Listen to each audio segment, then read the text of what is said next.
tu geng 16 guys. Tu geng 3 bata silang tu guys. Lama geng tu guys.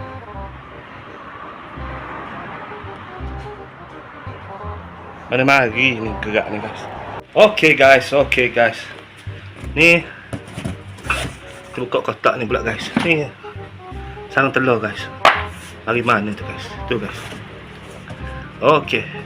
Jom tengok guys. Apa yang ada kat dalam kotak ni guys.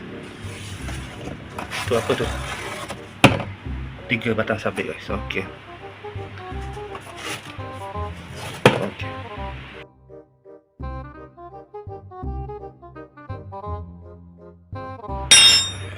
Tangan hitam tak apa mah. Jangan hati hitam mah. Saya nak putus ni guys. Putus guys. Wah guys. Putus besi tak apa mah. Putus besi tak apa mah. Jangan putus.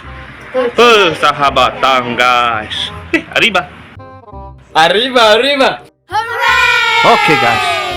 Jadi ni dah dia mah. Game biskar yang ke kumpul mah. Sikit sebanyak mah ni dah mah. Okey guys. Jadi dah diem koleksi game yang ada tu guys. Ni saiz 16 tu 3 batang silang saiz 16 guys. Tu silang ni kartet sepasang, 2 pasang Mercedes King Feng 3 batang sabit akam. Dan ni GTO guys. Tu sabit 3 batang sabit. 3 batang sabit. 3 batang sabit guys. Kat sini. Ini 5 batang sabit guys. Sepasang, 2 pasang, 3 pasang guys. 5 batang sabit guys. Okey, yang ni 3 batang sabit guys. Sepasang, 2 pasang, 3 pasang, 4 pasang, 5 pasang guys. 3 batang sabit guys. Biasa-biasa saja mah game V3 mah. 3 batang sabit V3 mah. Yang ni Sakura guys. Yang ni guys geng Sakura guys. Kumpul guys. Tu geng Kimpos guys. Okey.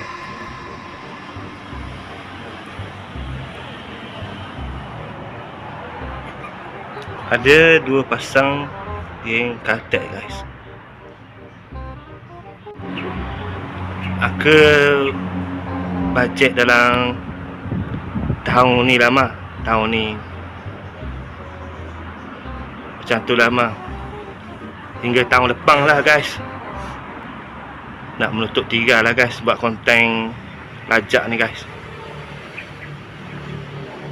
Dan mungkin akan jual lama beberapa pasang geng-geng ni mah. Macam tu lah guys. Kenangan buat biskar ni guys. Yang ni yang ke pernah dapat offer gitu mah. 1K mah. Ada orang nak beli guys. Serius guys, tapi tak jual lama. Anak ayah dia toke hardware guys.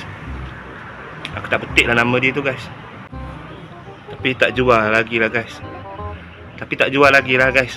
Sayang guys. Okay lah guys.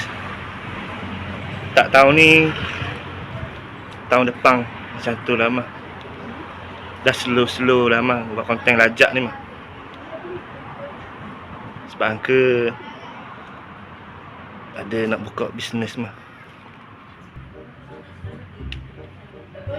Terima kasih lah guys pada yang sudi nonton tu guys. Okay. Adios. Amigos. See. Kasiang. Terima kasih.